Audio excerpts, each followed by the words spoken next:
नमस्कार आप सभी को, कैसे हैं आप सब। उम्मीद करते हैं बढ़िया होंगे। स्वागत है आप सभी का आज के इस खास क्लास में। आप सभी को बताएं तो आज का वीडियो क्लास 10th वालों के लिए खास कर रहने वाला है, क्योंकि बहुत सारे बच्चों का भर भरे कमेंट आ रहा था कि सर आपने जैसे चैप्टर 5 तक के प्रश्नों का उत्तर करा दिया है वैसे ही चैप्टर 6 का भी करा दीजिए।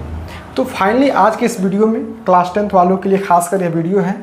आज की इस वीडियो में हम लोग बिहार बोर्ड क्लास 10th इतिहास के अध्याय 6 जिसका नाम है शहरीकरण एवं शहरी जीवन, इस चैप्टर के संपूर्ण प्रश्नोत्तर को देखेंगे। चाहे वो ऑब्जेक्टिव हो, चाहे वो लघु उत्तरीय हो, चाहे वो मैच करने वाला हो, मिलान करने वाला हो, या आपका भरने वाला हो, फिल इन द ब्लैंक्स हो, हर एक छोटे से बड़े जितने भी प्रश्न आप इस चैप्टर में पूछे गए हैं उन सबको कवर करेंगे। इस वीडियो को शुरुआत करने से पहले सबसे पहले आपको हम बुक परिचय करा देते हैं। आखिर बहुत सारे बच्चों का कमेंट आए थे कि सर बुक कौन सा है आपका। देखिए ये वाला बुक आप देख रखे होंगे, क्लास 10th इतिहास की दुनिया। इस सामाजिक विज्ञान क्लास 10 सामाजिक विज्ञान के अंतर्गत आपके 4 बुक आते हैं। आपको भी पता होगा कि हमारे सामाजिक में 4 बुक आते हैं, उन चारों में एक इतिहास आता है, ठीक है ना। तो इतिहास को हम लोग कवर कर रहे हैं, ठीक है ना। आपको विषय सूची दिखाते हैं इस चैप्टर का। यहाँ देखिए, आपको यहाँ विषय सूची दिख रहा होगा, आप इन विषय सूची को बढ़िया से देख सकते हैं यहाँ पर, ठीक है ना। तो इसमें हम लोग अध्याय 6 को कवर कर रहे हैं, ठीक है ना, अध्याय 6।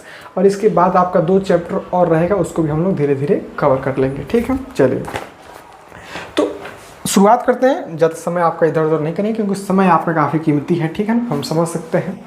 तो आइए एक एक प्रश्न को ऐसे अंदाज में आपको बताएंगे कि आपके दिमाग में सीधे प्रश्न फिट हो जाएगा। देखिए पहला प्रश्न, सबसे पहले ऊपर देख सकते हैं क्लास 10th इतिहास शहरीकरण और शहरी जीवन अध्याय 6। शहरीकरण का मतलब हम लोग इतिहास में पढ़ रहे हैं इस चैप्टर को, यानी पहले शहरों का निर्माण कैसे हुआ, शहरीकरण कैसे हुआ, ठीक है ना। शहरी जीवन कैसे था, जो पुराना समय था उसमें शहरी जीवन कैसा था, उसके बारे में इस चैप्टर में आपको बताया गया है, समझाया गया है, पढ़ना है, ठीक है ना। आइए पहला कलर थोड़ा सा यूनिक कर लेते हैं ताकि आपको प्रॉपर ढंग से सब कुछ दिखे और समझ में आए, ठीक है ना। आइए शुरुआत करते हैं इस क्लास का। पहला प्रश्न, सामंती व्यवस्था से हटकर किस प्रकार की शहरी व्यवस्था की प्रवृत्ति बढ़ी। डायरेक्ट यहाँ पर आपके 4 ऑप्शन थे, लेकिन हमने सही आंसर को यहाँ सही आंसर को ही टाइप करवाया है ताकि आपको और भी आसानी रहे, ठीक है ना। तो आप लोग अगर नोट्स बनाते हैं तो ऐसे ही बनेगा, ठीक है ना। चारों ऑप्शन को नोट्स में मत लिखिएगा, जो क्वेश्चन सही है उसको लिखिएगा, जो ऑप्शन सही है उसको ही लिखना है नोट्स में। ये तो नोट्स आपका काफ़ी लंबा हो जाएगा, काफ़ी दिक्कत हो सकता है रिवीजन के टाइम। ऐसे रहेगा तो प्रश्नोत्तर पढ़ने में भी आसानी रहेगा, आपको दिक्कत नहीं होगा। तो सामंती व्यवस्था से हटकर किस प्रकार की शहरी व्यवस्था की प्रवृत्ति बढ़ी, तो आपको बताना है प्रगतिशील प्रवृत्ति। प्रगतिशील प्रवृत्ति का हो गई, बढ़ गई। आ रहा है समझ में। दूसरा, शहर को आधुनिक व्यक्ति का किस प्रकार का क्षेत्र माना जाता है। शहर को आधुनिक व्यक्ति का किस प्रकार का क्षेत्र माना जाता है, तो आपको याद रखना है प्रभाव क्षेत्र। कैसा माना जाता है, प्रभाव क्षेत्र माना जाता है, ठीक है ना। आपका यहाँ पर ऑप्शन 2 हो जाएगा, प्रभाव क्षेत्र, ठीक है। आगे, अस्थायी कृषि के प्रभाव से कैसा जमाव संभव हुआ। अस्थायी कृषि के प्रभाव से कैसा जमाव संभव हुआ, ऐसा प्रश्न आपकी इस बुक में पूछा गया है, ठीक है ना। थोड़ा दिखाई देता है कहाँ पूछा गया, तो फिर भी आप लोग कमेंट आ जाएगा सर ऐसा क्वेश्चन। बहुत सारे बच्चों अलग कैटेगरी के बच्चे होते हैं जी, बहुत सारे कमेंट कर देते हैं। देखिए आपको दिखा रहे हैं इस चैप्टर में, चैप्टर 6 को निकाल देते हैं। देखिए ये रहा आपका चैप्टर 6। ऐसे ही आपके प्रश्न देखिए इसमें पूछे गए। देखिए ये सब प्रश्न है ना, बढ़िया से देख लीजिए, ये सब प्रश्न कहीं ना कहीं आपके इसमें पूछे गए, ठीक है ना। देखिए ये सब प्रश्न है आपके चैप्टर 6 के हैं, ठीक है ना। चलिए आगे हैं, तो इसका याद रखना संपत्ति, इसका राइट आंसर क्या होगा संपत्ति। आगे, एक प्रतियोगी एवं उद्यमी प्रवृत्ति से प्रेरित किस प्रकार की अर्थव्यवस्था लागू की गई, तो आपको याद रखना है मुद्रा प्रधान अर्थव्यवस्था। मुद्रा प्रधान अर्थव्यवस्था क्या की गई, लागू की गई, ठीक है। आगे, आधुनिक काल में औद्योगिकरण ने किसके स्वरूप को गहन रूप से प्रभावित किया। आधुनिक काल में औद्योगिकरण ने किसके स्वरूप को गहन रूप से प्रभावित किया, आपको याद रखना है शहरीकरण। क्या हो जाएगा, शहरीकरण, ठीक है ना। इसका राइट आंसर ऑप्शन ए हो जाएगा, शहरीकरण, ठीक है ना। आ रहा है समझ में, पक्का समझ में आ रहा होगा, थोड़ा बहुत भी आ रहा है तो बल्ले बल्ले समझ। इसमें ऑब्जेक्टिव में क्या समझ आना, डायरेक्ट प्रश्न उत्तर बताना है। तो आइए, जनसंख्या घनत्व तो सबसे अधिक कहाँ होता है, तो जो जनसंख्या घनत्व होता है गाँवों की अपेक्षा शहरों में ज़्यादा देखने को मिलता है, महानगर में। जनसंख्या घनत्व कहाँ अधिक होता है? महानगर में। ठीक है, आगे 1810 से 1880 ईस्वी तक लंदन की आबादी 10 लाख से बढ़कर कहाँ तक पहुँच गई? 1810 से 1880 यानी लगभग 70 सालों में, 70 साल, ठीक है ना, 70 सालों में 10 लाख से बढ़कर कहाँ पहुँच, मतलब 70 इतना और इतना के बीच आपका मतलब 1810 तक क्या था? 10 लाख था, उससे बढ़कर कहाँ तक पहुँच गई? 40 लाख। ऑप्शन आपको 3 नंबर याद रखना है, ऑप्शन 3 आपका 40 लाख हो जाएगा। ठीक है ना, तो कह रहे कि इतना से इतना तक लंदन की आबादी 10 लाख से बढ़कर कहाँ तक पहुँच गई? तो आपको याद रखना है 40 लाख। 40 लाख इसका राइट आंसर हो जाएगा। ठीक है, आगे लंदन में अनिवार्य प्राथमिक शिक्षा कब लागू हुई? लंदन में अनिवार्य प्राथमिक शिक्षा कब लागू हुई? तो आपको याद रखना है 1870 में। 1870 में लागू हुई। ठीक है ना, 1870 में। आगे कौन सा सामाजिक वर्ग बुद्धिजीवी वर्ग के रूप में उभर कर आया? कौन सा सामाजिक वर्ग बुद्धिजीवी वर्ग के रूप में? कॉल आ जा रहा है तो कॉल को साइलेंट करते हैं। कौन सा सामाजिक वर्ग बुद्धिजीवी वर्ग के रूप में उभर कर आया? तो आपको याद रखना मध्यम वर्ग। इसका राइट आंसर क्या हो जाएगा? मध्यम वर्ग। मध्यम वर्ग आपका राइट आंसर हो जाएगा। आ रहा है समझ में? अगला प्रश्न, पूंजीपति वर्ग के द्वारा किस वर्ग का शोषण हुआ? पूंजीपति यानी जो पैसा वाले जो एक तरह से कहें तो वर्ग था, तो उसके द्वारा किसका शोषण हुआ? आपको याद रखना है श्रमिक वर्ग का शोषण हुआ। किसका शोषण हुआ? श्रमिक वर्ग का शोषण हुआ। टोटल हम यहाँ तक 10 ऑब्जेक्टिव को कवर कर दिए। टोटल 10 ऑब्जेक्टिव हमने देख लिया। आगे बढ़ेंगे इस चैप्टर में तो आपको मिलेगा फिल इन द ब्लैंक्स। हमने बोला ना आपको हर एक प्रश्न का उत्तर कराएंगे, तो आपको यहाँ मिलेगा फिल इन द ब्लैंक्स मिलेगा। देखिए हमने जहाँ जहाँ हाईलाइट कर रखा है, यहाँ पर जहाँ जहाँ हमने हाईलाइट कर रखा है वहाँ वहाँ आपका भरने वाला था। वहाँ क्या था? आपका डैश था बुक में। ठीक है ना, वहाँ इसमें कहाँ है? अच्छा एक में कहाँ टोटल 1 2 3 4 5 टोटल 5 प्रश्न थे भरने वाले से। तो हमने डायरेक्ट हम आंसर यहाँ भर चुके हैं ताकि आपको समझने में जल्दी आसानी हो जाए। देखिए पहला हम कैसे भरना है। पहला प्रश्न आपको कहेगा ऐसे कैसे भरना है, ध्यान समझिए कि शहरों के विस्तार में भवन इमारतों का निर्माण हुआ। शहरों के विस्तार में भवन नहीं है, भव्य इमारतों का निर्माण हुआ। पहला तो कोई दिक्कत नहीं होगा, भव्य इमारत मार देना। ठीक है, दूसरा लंदन भारी संख्या में ग्रामीणों को आकर्षित करने में सफल हुई।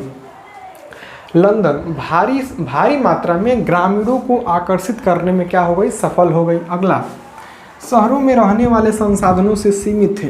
शहरों में रहने वाले संसाधनों से क्या थे? सीमित थे। ठीक है, आगे शहरों में रहने वाले डैश से सीमित थे, संसाधनों से सीमित थे। पश्चिमी देशों में नगरों के प्रति रुझान दिखाया जाता है। किस डैश देशों में पूछा गया था? तो आपको मारना है पश्चिमी देशों में। ठीक है, आगे सरकार के द्वारा निवास तथा आवासीय पत्ती, जन यातायात के साधन, जन स्वास्थ्य इत्यादि के उपाय किए गए। इत्यादि के उपाय क्या किए गए? ठीक है ना, सरकार द्वारा निवास तथा आवासीय पत्ती, जन यातायात के संसाधन, जन स्वास्थ्य इत्यादि के उपाय किए गए। आ रहा है समझ में?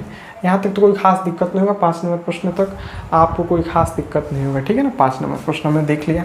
आगे बढ़ेंगे इस चैप्टर में तो आपको मिलेगा यहाँ पर समूहों का मिलान करें, यानी मैच करना है, आपको इसमें मैच करना है, सही के साथ सही को मिलाना है। ठीक है ना, सेम आपकी बुक में भी ऐसा ही दिया गया है। ठीक है, देख सकते हैं यहाँ पर समूहों का मिलान दिया गया है। ठीक है ना, टोटल 5 मिलान है। तो यहाँ हमने डायरेक्ट इसको मिलान करके रखा है, डायरेक्ट हमने इसको मिलान कर दिया है। पहला आपका मैनचेस्टर, लंकाशायर और शेफील्ड किससे मिलेगा? आपका औद्योगिकरण नगर में मिलेगा, औद्योगिकरण नगर में। ठीक है, आगे चिकित्सा जिसको मिलेगा आपका मध्यम वर्ग में। चिकित्सा किसे मिलेगा? मध्यम वर्ग में। आगे आपका है प्रतियोगी मुद्रा प्रधान अर्थव्यवस्था, वाणिज्य राजधानी, या किसे मिलेगा? आपका वाणिज्य राजधानी मिलेगा। ठीक है, बम्बई क्या है जी? एक नगर है, बम्बई एक नगर है। पेरिस वोरान हाउसमान है। ठीक है ना, पेरिस क्या है? वेरान हाउसमान। ठीक है, आ रहा है समझ में? तो बस ऐसे ही मिला देना है, कैसे जैसे हमने मिला रखा है इसको, एकदम आपका आंसर सही होगा, कोई दिक्कत खास देखने को नहीं मिलेगा। ठीक है ना, आपका मैनचेस्टर, लंकाशायर और शेफील्ड क्या है? एक नगर है, सब एक नगर है। ठीक है, चिकित्सक मध्यम चिकित्सकों किसे मिलाना है? मध्यम वर्ग में। प्रतियोगी मुद्रा प्रधान अर्थव्यवस्था, वाणिज्य राजधानी। ठीक है ना, मुंबई क्या है? हमारा नगर है। पेरिस वोरान हाउसमान है। ठीक है ना, इसमें आपको मिला देना है, मतलब सब एक दूसरे से मिलता जुलता है। आगे इस चैप्टर में और आगे बढ़ेंगे तो आपको यहाँ से लघु उत्तरी प्रश्न शुरू हो रहे हैं। यहाँ से आपके लघु उत्तरी के प्रश्न शुरू हो रहे हैं, यानी आपको अब 2 नंबर के प्रश्न आपको देखने को मिलेंगे, ठीक है ना। कितने नंबर के? आप बोलिएगा सर 2 अंक। ये आपके एग्जाम में 2 अंक के प्रश्न आते हैं। कितने अंक के? 2 अंक के सभी प्रश्न आपके एग्जाम में आते हैं। टोटल कितने लघु उत्तरीय हैं इसमें देखते हैं।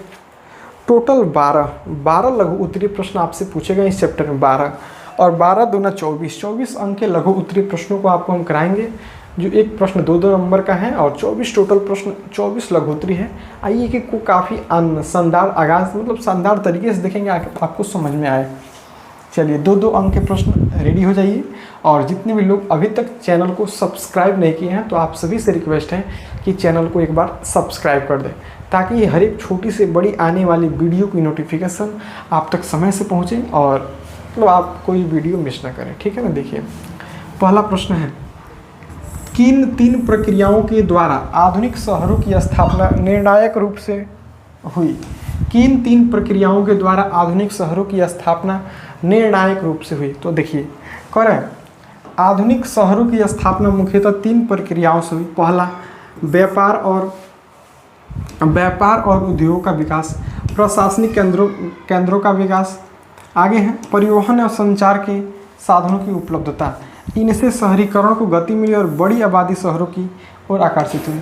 और बड़ी आबादी शहरों की ओर क्या हुई? आकर्षित हुई। 3 प्रक्रिया बताना था, किन 3 प्रक्रियाओं के द्वारा। तो आप इस 3 प्रक्रियाओं को लिख दीजिए, पहला प्रक्रिया, दूसरा प्रक्रिया और तीसरा प्रक्रिया। तीनों को लिख देते हैं तो आपको 2 अंक मिल जाएगा, कहीं से कोई दिक्कत आपको देखने को नहीं मिलेगा। आ रहा है समझ में? आगे बढ़ेंगे इस चैप्टर में। ये तो आपका प्रश्न हो गया। जैसे आगे बढ़ेंगे आपको 2 नंबर प्रश्न मिलेगा। देखिए 2 नंबर यहाँ आपको प्रश्न देखने को मिल रहा है, ठीक है ना। एक बार थोड़ा सा माइक चेक कर लें, माइक प्रॉपर ढंग से काम कर रहा है कि नहीं, कोई दिक्कत तो नहीं ना है जी। चलिए सब कुछ तो सही दिख रहा है, नो प्रॉब्लम।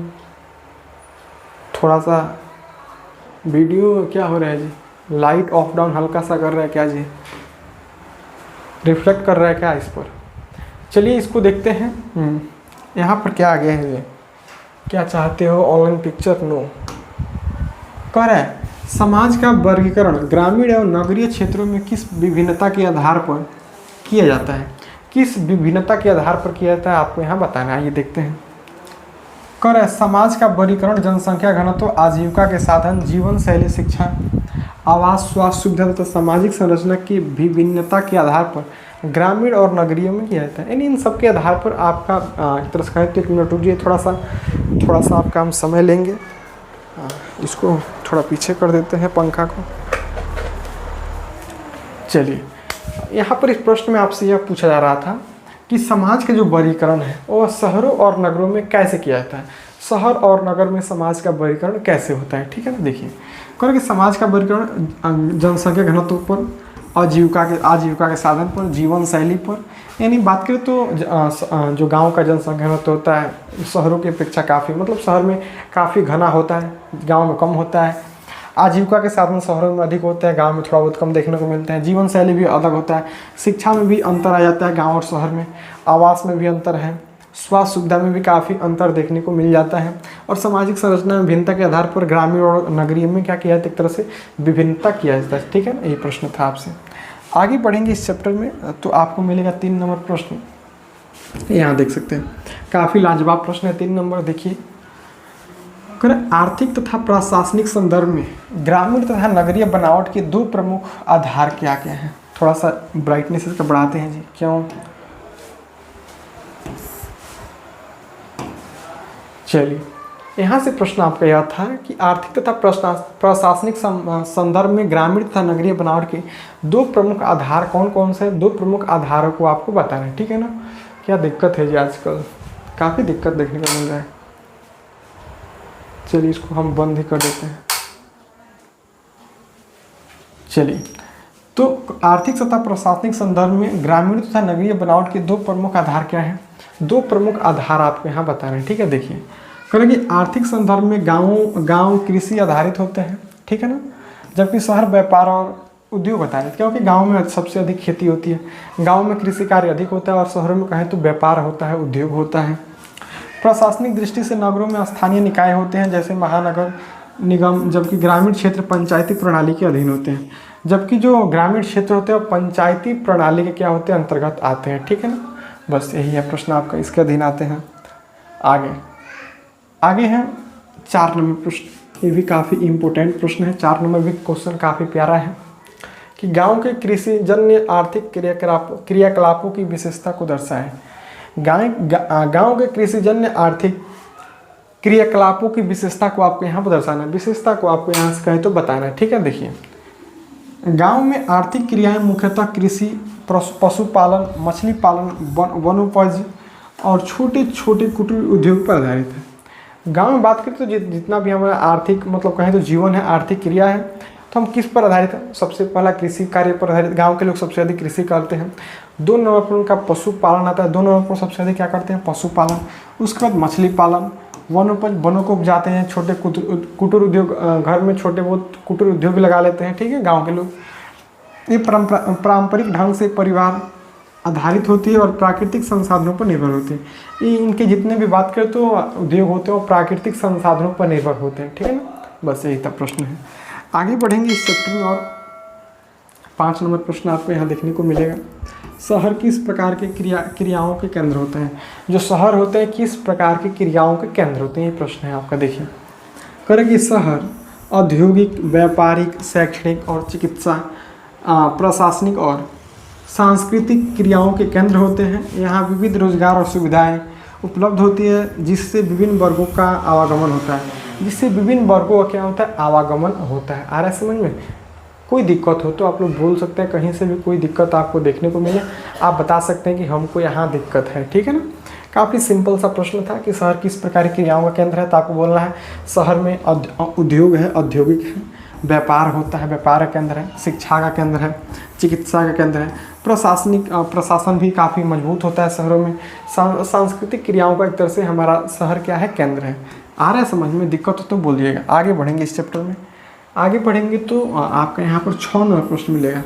किसी भी प्रश्न में आपको दिक्कत लगे तो ज़रूर बताइएगा। समझ में ना आए, थोड़ा सा भी हल्का डाउट आए, आपको कमेंट बॉक्स में लिख देना है कि सर हमको इस क्वेश्चन में दिक्कत है, ताकि हम कमेंट बॉक्स में ही आपको बता सकें। कमेंट बॉक्स में ही आपको हम बताएं कि आपको दिक्कत कहाँ से आ रहा है, क्या कुछ दिक्कत है। आ रहा है समझ में? चलिए, नगरीय जीवन एवं आधुनिकता एक दूसरे से अभिन्न रूप कैसे जुड़े हुए हैं? नगरीय जीवन एवं आधुनिकता एक दूसरे से अभिन्न रूप से कैसे जुड़े हुए हैं? आ रहा है समझ में? देखिए करेंगे नगरीय जीवन में तकनीक, शिक्षा, मीडिया, यातायात और संचार जैसे आधुनिक संसाधनों की अधिकता होती है। आधुनिक संसाधनों में क्या होती है? अधिकता होती है। यहाँ जीवन शैली, सोच और रोजगार के तरीके आधुनिक होते हैं, जिससे यह आधुनिकता का केंद्र बन जाता है। जिससे यह आधुनिकता क्या बन जाता है? केंद्र बन जाता है। ठीक है ना, क्वेश्चन था कि नगरीय जीवन एवं आधुनिक जीवन एक दूसरे से कैसे अभिन्न है, कैसे जुड़े हुए हैं। ठीक है ना, अभिन्न रूप से कैसे जुड़े हुए हैं। तो आपको क्या बोलना है कि नगरीय जीवन में तकनीक, शिक्षा, मीडिया, यातायात और संचार जैसे आधुनिक संसाधनों की अधिकता होती है। सब अधिक होते हैं शहरों में। यहाँ जीवन शैली, सोच और रोजगार के तरीके आधुनिक होते हैं, जिससे यह आधुनिकता का केंद्र बन जाता है।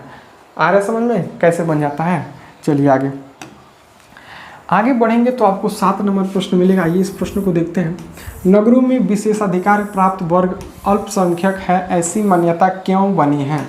ऐसी मान्यता क्यों बनी है आपको बताना है। ठीक है ना, आखिर ऐसी मान्यता क्यों बन गई है? देखिए करेंगे विशेषाधिकार प्राप्त वर्ग की संख्या कम होती है।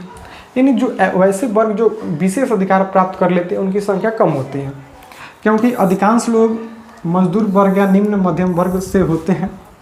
आर्थिक, शैक्षणिक और राजनीतिक शक्ति सीमित लोगों के पास केंद्रित रहती है। ठीक है ना, आर्थिक, शैक्षणिक और राजनीतिक शक्ति सीमित लोगों के पास क्या होती है? केंद्रित होती है। ठीक है ना, चलिए यही प्रश्न था कि नगरों में विशेषाधिकार प्राप्त वर्ग अल्पसंख्यक है, ऐसी मान्यता क्यों है? तो कहीं ना कहीं वे लोग मन से पढ़ते नहीं होंगे, मतलब मेहनत नहीं करते होंगे, तभी तो विशेषाधिकार उनको प्राप्त नहीं है। तो अब वो क्या बोलना है कि शहरों में भी विशेष लोग क्या होते हैं? मजदूर वर्ग और निम्न मध्यम वर्ग से होते हैं। ऐसा बात नहीं कि शहरों के सभी लोग अमीर होते हैं, शहरों में भी गरीब लोग पाए जाते हैं, मध्यम लोग पाए जाते हैं। ठीक है ना, आगे है 8 नंबर प्रश्न। नागरिक अधिकारों के प्रति एक नई चेतना किस प्रकार के आंदोलन या प्रयास से बनी? किस प्रकार के आंदोलन या प्रयास से बनी आपको यह बताना है। देखिए करेंगे औद्योगिकरण और शहरीकरण के बाद मजदूर आंदोलनों, महिला आंदोलनों और शिक्षा प्रसार जैसे प्रयासों से नागरिक अधिकारों के प्रति जागरूकता बढ़ी। ट्रेड यूनियन और सामाजिक सुधार आंदोलनों ने इससे प्रमुख भूमिका निभाई। ठीक है ना। अब क्या बोलना है कि औद्योगिकरण और शहरीकरण के बाद मजदूर आंदोलनों, महिला आंदोलनों और शिक्षा प्रसार जैसे प्रयासों से नागरिक अधिकारों के प्रति जागरूकता बढ़ी। नागरिक अधिकारों के प्रति क्या बढ़ी? जागरूकता बढ़ी। ट्रेड यूनियन और सामाजिक सुरक्षा आंदोलन ने इसमें प्रमुख भूमिका निभाई। इसमें एक तरह से प्रमुख भूमिका निभाई। आ रहा है समझ में? कोई दिक्कत नहीं होगा। ठीक है ना। आगे बढ़ेंगे इस चैप्टर में तो 9 नंबर आपको एक प्रश्न मिल जाएगा। 9 नंबर प्रश्न को देखते हैं। देखिए क्या कह रहा है। 9 नंबर आपका प्रश्न है, व्यावसायिक पूंजीवाद ने किस प्रकार नगरों के उद्भव में योगदान दिया? व्यावसायिक पूंजीवाद ने किस प्रकार नगरों के उद्भव में योगदान दिया? व्यावसायिक पूंजीवाद ने किस प्रकार नगरों के योगदान में क्या कह रहे हैं जी? व्यावसायिक पूंजीवाद ने किस प्रकार नगरों के उद्भव में योगदान दिया? यह प्रश्न आपके पूछा जा रहा है कि जो व्यावसायिक पूंजीवाद था यह नगरों की एक तरह से उद्भव का मतलब कोई भी चीज़ उद्भव का मतलब विकास, उद्भव मतलब क्या कहें तो विकास में कैसे योगदान दिया? देखिए करें व्यावसायिक पूंजीवाद ने व्यापार, बैंकिंग, बीमा और उत्पादन क्षेत्र में निवेश को बढ़ावा दिया। निवेशों का किया बढ़ावा दिया। इससे बड़े शहरों में औद्योगिक विकास और रोजगार के अवसर बढ़े, जिससे नगरों का आकार और संख्या बढ़ने लगे। जिससे नगरों का आकार और संख्या क्या हो गई? बढ़ने लगे। आ रहा है कैसे बढ़ने लगा? तो व्यावसायिक पूंजी ने व्यापार, बैंकिंग, बीमा और उत्पादन क्षेत्र में निवेश को बढ़ावा दिया, जिससे क्या हो गया? एक तरह से नगरों का आकार और संख्या दोनों बढ़ने लगा। ये सब अगर शहर में नहीं रहेगा तो कैसे बढ़ेगा जी? व्यापार नहीं होगा, बैंकिंग नहीं होगा, बीमा और उत्पादन नहीं होगा तो कोई भी शहर विकसित हो ही नहीं सकता। इन सब का रहना काफ़ी आवश्यक है। ठीक है ना। विशेषकर व्यापार का, शहरों में व्यापार शहर को काफ़ी अधिक आगे ले जाता है। ठीक है। आगे बढ़ेंगे तो इस चैप्टर का 10 नंबर प्रश्न आपको मिलेगा, शहरों के उद्भव में मध्यम वर्ग की भूमिका किस प्रकार की रही? शहरों के उद्भव में मध्यम वर्ग की भूमिका किस प्रकार की रही? ठीक है। देखिए करेंगे मध्यम वर्ग ने शिक्षा, लेखन, पत्रकारिता, सेवा और व्यावसायिक क्षेत्रों में योगदान देकर शहरों के सामाजिक और बौद्धिक विकास में महत्वपूर्ण भूमिका निभाई। उन्होंने शहरी संस्कृति और लोकतांत्रिक चेतना को मजबूत किया। उन्होंने शहरी संस्कृति और लोकतांत्रिक चेतनाओं क्या किया? मजबूत करने का काम किया। आ रहा है समझ में कि शहरों के उद्भव में मध्यम वर्ग की भूमिका किस प्रकार रही? तो कैसे बोलिएगा कि मध्यम वर्ग ने शिक्षा, लेखन, पत्रकारिता, सेवा और व्यावसायिक क्षेत्रों में योगदान देकर शहरों के सामाजिक और बौद्धिक विकास में महत्वपूर्ण भूमिका निभाई। यानी मध्यम वर्ग के लोग भी मतलब उनका भी योगदान था कहीं ना कहीं शहरों के उद्भव विकास में। उन्होंने शहरी संस्कृति और लोकतांत्रिक चेतना को मजबूत बनाने का क्या किया? एक तरह से काम किया। एक एक प्रश्नों को बढ़िया से नोट आउट करिएगा ताकि दिक्कत नहीं। आगे बढ़ेंगे इस चैप्टर में तो आपका 11 नंबर प्रश्न जो था वो मिल जाएगा। 11 नंबर प्रश्न देखिए आपसे क्या कह रहा है। ठीक है। श्रमिक वर्ग का आगमन शहरों में किस परिस्थितियों के अंतर्गत हुआ? श्रमिक वर्ग का आगमन शहरों में किस परिस्थितियों के अंतर्गत हुआ? ये आपको बताना। देखिए करें ग्रामीण क्षेत्रों में बेरोजगारी, गरीबी और कृषि संकट के कारण श्रमिक वर्ग थोड़ा सा इसको लाइट को ऑफ करते हैं। वर्ग शहरों की ओर पलायन करने लगा। कारखानों में मजदूरी पर काम करने के लिए बड़ी संख्या में लोगों ने शहरों का अपनाया। बड़ी संख्या में लोगों ने क्या किया? एक तरह से शहरों को अपनाया। देखिए लाइट अभी कट गया, अब फैन को भी बंद करना पड़ेगा क्योंकि इस समय कई सारे पंखा चल रहे हैं अलग अलग जगहों पर घर में ही, तो ओवरलोड की वजह से ऊपर भी लाइट एक्स्ट्रा है, उसको हमने बंद कर दिया ताकि इन्वर्टर धोखा ना दे दे। होता है कभी कोई धोखा दे देता है जी। चलिए तो श्रमिक वर्ग का आगमन शहरों में किस परिस्थितियों के अंतर्गत हुआ? तो आपको क्या बताना है कि ग्रामीण क्षेत्रों में बेरोजगारी, गरीबी और कृषि संकट के कारण श्रमिक वर्ग शहरों की ओर पलायन करने लगे। जो श्रमिक वर्ग है गांव में काम न मिलने की वजह से शहरों में जाने लगा। कारखानों में मजदूरी पर काम करने के लिए बड़ी संख्या में लोगों ने शहरों को अपनाया। ठीक है, यही प्रश्न है। आगे पढ़ेंगे इस चैप्टर में तो आपको 18 नंबर एक प्रश्न मिलेगा। देखिए 18 नंबर का पेज नंबर 18 चल रहा है। देखिए हम क्या बोल दे रहे हैं। 12 शहरों ने किस नई समस्याओं को जन्म दिया? आपको यह बताना। देखिए शहरों में जनसंख्या वृद्धि से बेरोजगारी, झुग्गी बस्तियाँ, प्रदूषण, आवास संकट, जल और स्वास्थ्य समस्याएं उत्पन्न हुई। और स्वास्थ्य समस्याएं क्या हो गई? उत्पन्न हो गई। सामाजिक विषमता और अपराध दर में वृद्धि हुई। योजनाबद्ध विकास की कमी और अराजकता बढ़ी। योजनाबद्ध विकास की कमी से अराजकता क्या हो गई? बढ़ गई। समझ में आ रहा है? इस शहरों ने किन नई समस्याओं को जन्म दिया? तो आपको बोलना है कि शहरों में जनसंख्या वृद्धि से बेरोजगारी हो गया। शहरों में भी इतना जनसंख्या बढ़ गया कि वहाँ भी बेरोजगारी देखने को मिल गया। शहर में झुग्गी बस्तियाँ हो गई। देखो बेरोजगारी बढ़ेगा तो लोग गरीब हो जाएंगे, गरीब हो जाएंगे तो शहरों में घर नहीं बना पाएंगे तो झुग्गी झोपड़ी में रहेंगे। प्रदूषण ने काफ़ी जन्म दिया। शहर में प्रदूषण की समस्या सबसे अधिक समस्या है। प्रदूषण की सबसे अधिक प्रदूषण को जन्म दिया है, ठीक है ना। आवास संकट, जल और स्वास्थ्य समस्याएं क्या हो गई? उत्पन्न हो गई, क्योंकि जनसंख्या काफ़ी तेज़ी से कहीं ना कहीं बढ़ गया। और सामाजिक विषमता और अपराध में दर में वृद्धि हो गई। और योजनाबद्ध विकास की कमी से अराजकता बढ़ी।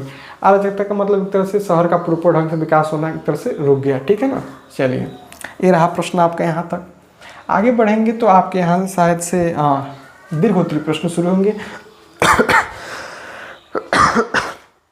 और टोटल 5 दीर्घोत्तरीय प्रश्न इस चैप्टर में है।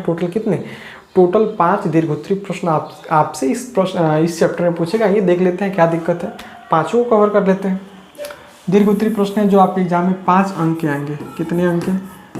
5 अंक के प्रश्न आपके एग्जाम में देखने को मिलेंगे। तो आइए इसको आसान भाषा में देखते हैं। 5 क्या आ गया जी, इसको डिलेक्ट ही कर देते हैं। चलिए, करें कि शहरों के विकास की पृष्ठभूमि एवं उसके प्रक्रिया पर प्रकाश डालें। शहरों के विकास की पृष्ठभूमि और उसकी प्रक्रिया पर आपको क्या करना है? प्रकाश डालना है, उस पर बताना। ये बताते हैं इसके बारे में, ठीक है। देखिए, करें कि शहरों का विकास सभ्यता की शुरुआत से ही होता है। जो शहरों का विकास है वो सभ्यता के शुरुआत से ही होता है। लेकिन आधुनिक शहरों का विकास मुख्यतः औद्योगिकरण और उपनिवेशवाद से जुड़ा है। लेकिन आधुनिक शहरों का जो विकास है वो मुख्यतः औद्योगिकरण और उपनिवेशवाद से जुड़ा है। कृषि उत्पादन में वृद्धि, अस्थायी निवास, व्यापार का विस्तार और शासकीय व्यवस्था की केंद्रीकरण ने शहरों को जन्म दिया। समझ में आ रहा है कि शासकीय व्यवस्था के केंद्रीकरण ने शहरों को क्या किया? जन्म दिया। यूरोप में औद्योगिक क्रांति के बाद शहर उद्योग, व्यापार और प्रशासन के केंद्र बने। आधुनिक परिवहन और संचार साधनों ने भी शहरों के फैलाव में योगदान दिया। संचार साधनों में भी शहरों के फैलाव में क्या योगदान दिया। भारत जैसे उपनिवेश में ब्रिटिश शासन ने बंदरगाहों को व्यापारिक और प्रशासनिक केंद्र बनाया, ठीक है ना। बम्बई, मद्रास और कलकत्ता जैसे शहर औपनिवेशिक नीतियों के तहत विकसित हुए, ठीक है ना। करके जो बम्बई, मद्रास और कलकत्ता जैसे शहर हैं, जो बड़े बड़े शहर हैं, वह औपनिवेशिक नीतियों के तहत क्या हुए? विकसित हुए।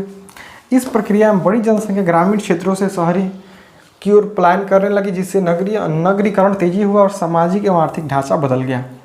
आपका क्वेश्चन यह था कि शहरों के विकास की पृष्ठभूमि और उसकी प्रक्रिया पर प्रकाश डालें।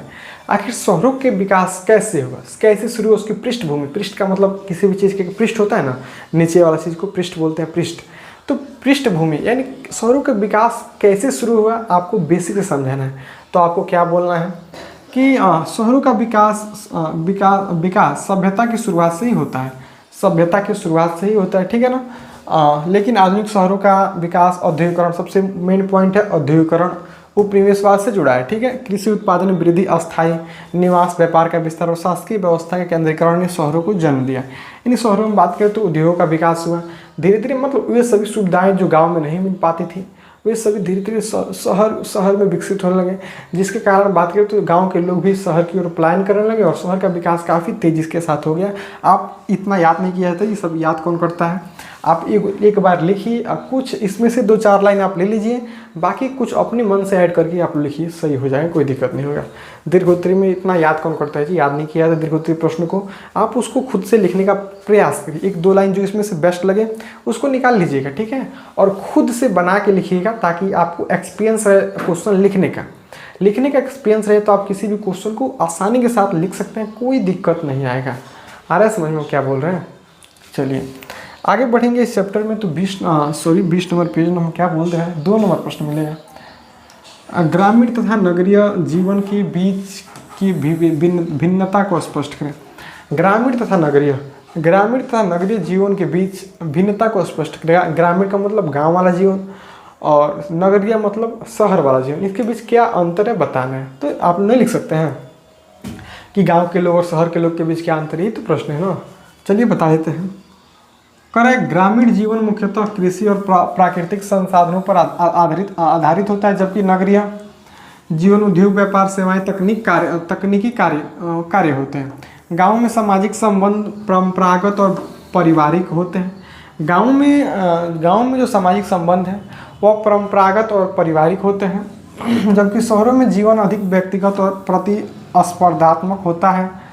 ग्रामीण क्षेत्रों में जीवन धीमा और सरल होता है। ग्रामीण क्षेत्रों में जीवन होता है वह क्या होता है, जीवन जो होता है धीमा होता है और सरल होता है, जबकि शहरों में गति तेज, सुविधाएं अधिक और चुनौतियों से अधिक होती है। ग्रामीण क्षेत्रों में पंचायती राज प्रणाली होती है, जबकि शहरों में नगर निगम और नगर परिषद का साधन होता है। ठीक है, शहर।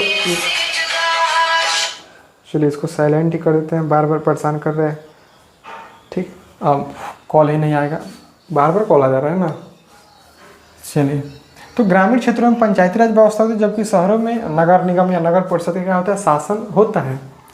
शिक्षा, स्वास्थ्य और यातायात की सुविधाएं शहरों में बेहतर होती है, परंतु प्रदूषण, बेरोजगारी, अपराध जैसी समस्याएं भी अधिक होती है। समझ में आ रहा है? तो आप लोग लिखते, इसको एक बार पढ़ लीजिएगा, खुद से लिखिएगा, छापिएगा मत इसके आंसर को, कि गांव और शहर के लोग, गांव के लोग खेतों में सबसे अधिक काम करते हैं, तो शहर के लोग कंपनी में सबसे अधिक काम करते हैं। गांव में बात करें तो गांव में लोग बात करें तो क्या काफ़ी कुछ अंतर बोल सकते हैं आप। ठीक है ना, गांव में प्रदूषण कम होता है, शहरों में अधिक होता है। ठीक है, गांव के लोग अधिक मेहनती होते हैं, शहरों के लोग कम मेहनती होते हैं। ऐसा नहीं है कि शहरों के लोग भी मेहनती होते हैं। समझ में आ रहा है? ऐसे आप बना के अपनी भाषा में लिख सकते हैं, कोई दिक्कत नहीं होगा। ठीक है ना। चलिए, शहर के लोग भी मेहनती होते हैं, ऐसा बात नहीं है। नहीं तो जो शहर वाला दिख रहा होगा वो है हम लोग को मेहनती नहीं बोल रहे हैं। शहर वाले भी मेहनती होते हैं, गांव वाले भी मेहनती होते हैं, लेकिन गांव वाले धूप में अधिक काम कर देते हैं, लेकिन शहर वाले उतना धूप में काम नहीं कर पाते। यह बात तो मानना पड़ेगा आपको। ठीक है ना। आगे 3 नंबर, शहरी जीवन में किस प्रकार के सामाजिक बदलाव आए। जो शहरी जीवन है वो किस प्रकार का सामाजिक बदलाव है, यही आपको बताना। देखिए, करें कि शहरीकरण ने समाज की संरचना में बड़ा बदलाव लाया। परंपरागत संयुक्त परिवारों की जगह एकल परिवारों को उदय हुआ। एकल परिवारों का हो गया उदय हो गया। जाति, लिंग, वर्ग आधारित भेदभाव में कमी आने लगी और व्यक्ति की योग्यता को अधिक महत्व मिलने लगा। शिक्षा, संचार और मीडिया ने आधुनिक सोच और जीवन शैली को जन्म दिया। महिलाओं की शिक्षा और रोजगार में भागीदारी बढ़ी, जिससे उनकी सामाजिक स्थिति में सुधार हुआ। मजदूरों के शोषण के खिलाफ ट्रेड यूनियन और सामाजिक आंदोलनों ने जन चेतना को जागृत कर दिया। जन चेतना को क्या कर दिया, जागृत कर दिया। नए सामाजिक वर्ग जैसे मध्यम वर्ग, श्रमिक वर्ग और व्यावसायिक वर्ग सामने आए। व्यावसायिक वर्ग क्या हुए, सामने आए। कुल मिलाकर शहरी जीवन ने आधुनिक उदार और लोकतांत्रिक सोच को बढ़ावा दिया। लोकतांत्रिक सोच को क्या कि एक तरह से बढ़ावा देने का काम किया। ठीक है, तो शहरी जीवन में किस प्रकार सामाजिक बदलाव आए, तो आपको बोलना है शहरीकरण ने समाज की संरचना में बड़ा बदलाव लाया। परंपरागत संयुक्त परिवारों की जगह एकल परिवारों का उदय हुआ। एकल परिवारों का क्या हुआ, एक तरह से उदय हो गया। जाति, लिंग, वर्ग आधारित भेदभाव में कमी आने लगी, क्योंकि शहरों में इन सब का एक तरह से भेदभाव कम होता है। शहरों में जाति धर्म का भेदभाव काफ़ी कम देखने को मिलता है। ठीक है ना, तो आप लोग ऐसे लिख सकते हैं, कोई दिक्कत नहीं आएगा। आप एक बार बढ़िया से पढ़िए, लिखिए और खुद से लिखने का प्रयास करिए दीर्घोत्तरी को। आगे बढ़ेंगे तो 4 नंबर एक प्रश्न मिलेगा। शहरीकरण की प्रक्रिया में व्यवसायी वर्ग, मध्यम वर्ग एवं मजदूर वर्ग की भूमिका चर्चा करें। ठीक है, प्रश्न है आपका कि शहरीकरण की प्रक्रिया में व्यवसायिक वर्ग, मध्यम वर्ग एवं मजदूर वर्ग की भूमिका का आपको क्या करना है, चर्चा करना है। आइए चर्चा कर देते हैं, प्रश्नों का चर्चा करते हैं काफ़ी आसान भाषा में। देखिए, करें व्यावसायिक वर्ग ने शहरों के आर्थिक विकास में पूंजी निवेश कर उद्योगों की स्थापना की। उन्होंने बैंक, बीमा कंपनी और व्यापारिक संस्थानों के संचालन किया। ठीक है, मध्यम वर्ग ने शिक्षा, पत्रकारिता, प्रशासन और सेवा क्षेत्रों में सक्रिय होकर सामाजिक सुधार आंदोलनों का नेतृत्व किया। सामाजिक सुधार आंदोलनों का किया, नेतृत्व किया। इन्होंने राजनीतिक चेतना, नगरीय अधिकारों की मांग को मजबूत किया। मजदूर वर्ग ने शहरों की औद्योगिक नींव को मजबूत किया। जो मजदूर वर्ग थे उन्होंने शहरों की औद्योगिक नींव को क्या किया, मजबूत किया। उन्होंने कारखानों, निर्माण स्थलों और यातायात क्षेत्रों में श्रम प्रदान किया। ठीक है, उनके शोषण ने श्रमिक आंदोलनों को जन्म दिया। उनके जो शोषण है वो श्रमिक आंदोलनों को क्या किया, जन्म दिया। ठीक है, इस प्रकार इन तीनों वर्गों ने मिलकर शहरीकरण की प्रक्रिया को सामाजिक, आर्थिक और राजनीतिक रूप से गतिशील बनाया। ठीक है ना, तो आपको इसको बढ़िया से लिखने का प्रयास करना है ताकि समझ में आए। क्योंकि दीर्घोत्तरी एक बार में आपको समझने के लंबा होता है, 150 से 2 शब्दों में होता है, इसको खुद से समझ के लिखना होता है। दीर्घोत्तरी को रटा नहीं जाता, हम कई बार बता चुके हैं। इसको एक बार पढ़ लीजिएगा, बढ़िया से वीडियो रुका के आप इसको पढ़ने का प्रयास करिए, पुनः आपको खुद से लिखने का प्रयास करिए, पक्का समझ में आएगा, गारंटी हम दे रहे हैं। ठीक है ना, बहुत सारे लोग को इसको पढ़ते वक्त, समझाते वक्त समझ में नहीं आ पाता है, तो होता है ऐसा, बहुत सारे अनेक तरह के बच्चे आपको देखने को मिलते हैं। तो आप इसको स्क्रीनशॉट ले लेके रखिए, बढ़िया से पढ़ने का प्रयास करिएगा। ठीक है, चलिए आगे बढ़ेंगे इस चैप्टर में। तो एक लास्ट चैप्टर मिलेगा आपको, इसको चलिए ख़त्म कर देते हैं। एक औपनिवेशिक शहर के रूप में बम्बई शहर के विकास की समीक्षा करें। एक औपनिवेशिक शहर के रूप में बम्बई शहर के विकास की क्या करना है, आपको समीक्षा करना है। देखिए, बम्बई अब मुंबई जो मुंबई के नाम से प्रचलित है, एक प्रमुख और औपनिवेशिक शहर के रूप में ब्रिटिश शासन में विकसित हुआ। ठीक है, ब्रिटिश शासन में क्या हुआ, विकसित हुआ। 17वीं सदी में पुर्तगालियों से प्राप्त इस द्वीप को अंग्रेजों ने व्यापारिक बंदरगाह के रूप में विकसित किया। जो अंग्रेज है मुंबई को सबसे पहले तस्कर तो बंदरगाह के रूप में विकसित किए। ईस्ट इंडिया कंपनी ने व्यापारिक गोदाम और दफ्तर बनाए। जो ईस्ट इंडिया कंपनी था, यहाँ क्या किया, व्यापारिक गोदाम और दफ्तर बनाए, व्यापारिक गोदाम और दफ्तर बनाए। ठीक है, 19वीं सदी में रेलवे और जहाजरानी के विकास ने बम्बई को वस्त्र उद्योग, निर्यात और प्रशासन का केंद्र बना दिया। प्रशासन ने क्या किया, केंद्र बना दिया। भारत में कपड़ा मिलों की स्थापना सबसे पहले यहीं हुई थी। भारत में सबसे पहले कपड़ा मिलों की स्थापना सबसे पहले क्या हुई थी, यहीं हुई थी। ठीक है, औद्योगिकरण के कारण दूर दराज से मजदूरों का प्रवास हुआ, मजदूर यहाँ आने लगे।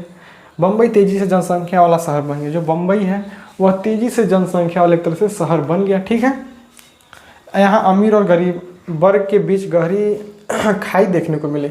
अमीर और गरीब वर्ग के बीच गहरी खाई देखने को मिली। अंग्रेजों ने यहाँ आधुनिक भवन, न्यायालय, नगर पालिका भवन इत्यादि क्या की, बनाए। स्वतंत्रता आंदोलन में भी बम्बई ने महत्वपूर्ण भूमिका निभाई। स्वतंत्रता आंदोलन में भी बम्बई ने क्या किया, महत्वपूर्ण भूमिका यहाँ निभाई। ठीक है, इस प्रकार बम्बई एक औपनिवेशिक औद्योगिकरण राजनीतिक केंद्र के रूप में उभरा। ठीक है, तो यहाँ इसकी शुरुआत कैसे हुई थी, देखिए हमने एकदम शुरू से आपको इसको उस प्रश्न को बताया। ठीक है, तो उम्मीद करते हैं थोड़ा बहुत भी आपको प्रश्न समझ में आए होंगे, तो बल्ले बल्ले आपके लिए।